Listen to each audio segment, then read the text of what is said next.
J'ai garé ma voiture là où Ali m'a dit de la garer. Elle m'a dit tu marches tout droit et tu vas vers la chapelle. Bon, moi je vois pas de chapelle.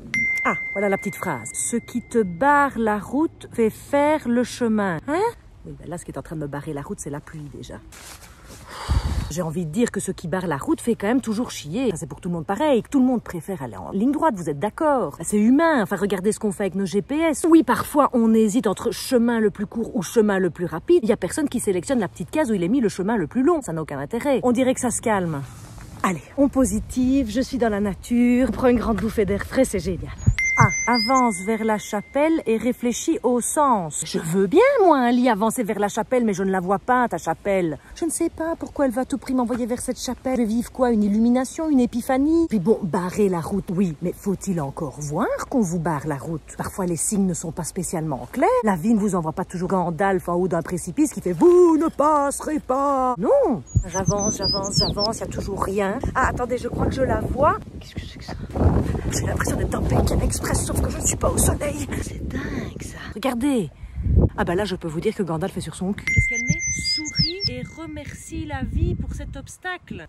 Oui, c'est vrai que je pourrais sourire, mais enfin, ça ne me donne pas envie de sourire, quoi. De toute façon, moi, j'ai pas été élevée comme ça. Vous savez ce qu'elle disait toujours, ma grand-mère? Elle me répétait, la vie est une tartine de merde et l'objectif est d'en manger avec bon appétit une bonne grosse bouchée chaque jour. Oui, ça n'est pas positif. Bon, ben, je contourne alors. À droite, j'ai le maïs qui va m'arriver au-dessus de la tête et à gauche, qu'est-ce que c'est? Des betteraves. Betterave ou maïs? Moi, j'aime mieux le sucre, hein, donc... Oh putain, il y a des sorties. Oh putain! Mais évidemment, j'ai pas les bonnes chaussures. Ben non, je n'ai pas prévu des chaussures. Et la nature m'indique clairement qu'il vaut mieux manger du maïs que du sucre, visiblement. Elle m'avait dit un chemin, j'ai pas pensé que j'allais devoir aller dans la boue. Je dois comprendre quoi? Que pour aller dans la nature, il faut que je m'habille comme Jacques Villeray dans la soupe aux choux avec sa combinaison jaune et que je passe mon temps à faire... Soit je prends du côté maïs, je vais me péter la gueule. Enfin, c'est pentu, hein, cette affaire. Je suis pas prête à faire Koh-Lanta. Jette ton cœur au-dessus de l'obstacle et le cheval suivra. Oui. Enfin là, je pense que si je jette mon corps au-dessus de l'obstacle, je vais surtout me retrouver empalée sur une branche. J'ai déjà fait Tom Sawyer et Tarzan la semaine dernière, quoi, c'est bon. Comment est-ce que vous voulez que j'enjambe ce truc? Les gens... Je crois que je vais niquer mon pantalon.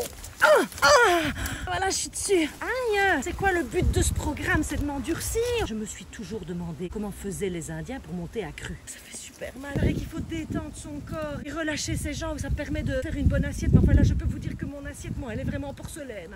J'ai l'impression que je suis montée sur un cheval qui a des poils de crâne. Le problème, c'est qu'il y a la branche là qui me barre la route. Alors soit j'essaye de sortir. Moi, je crois que je suis coincée sur l'arbre. Help!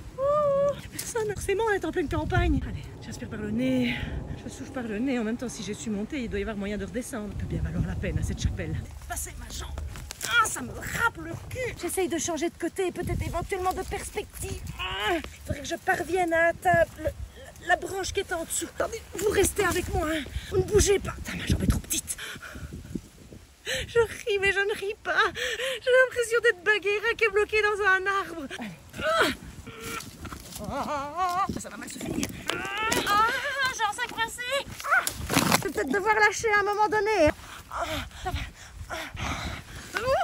Ça, c'est sûr que j'ai fait du chemin. Moi, j'ai l'impression d'être Jésus et de faire un chemin de croix. Et je peux vous dire que la couronne d'épines, elle n'était pas sur ma tête. Et vous voyez ce que je veux dire.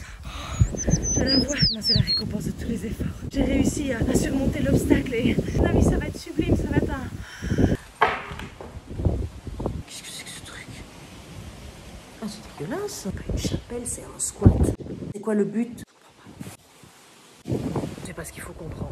Moi, j'ai l'impression que c'est ce qu'on vit là depuis des mois. Je comprends pas pourquoi il y a cette histoire de Covid, je comprends pas ce que je fais ici. En même temps, vous allez me dire, s'il n'y avait pas eu le Covid, j'aurais pas arrêté les spectacles. Et si j'avais pas arrêté les spectacles, j'aurais pas eu un grand vide dans ma vie. Si je n'avais pas eu un grand vide dans ma vie, je n'aurais pas réfléchi et donc je ne serais pas en train de faire une reconnexion à la nature. Et la seule chose que j'ai envie de dire, c'est que bon, bah, ce nouveau chemin que j'emprunte est très différent de la route que j'avais initialement prévue. La seule chose que je peux vous dire, c'est que le fait d'avoir des griffes sur les avant-bras, des piqûres d'ortie, la coiffure d'un épagnol et maintenant l'impression d'avoir des écharpes tout le long de l'intérieur de mes cuisses, bah je me sens super vivante. C'est déjà ça. Ouais, c'est déjà ça.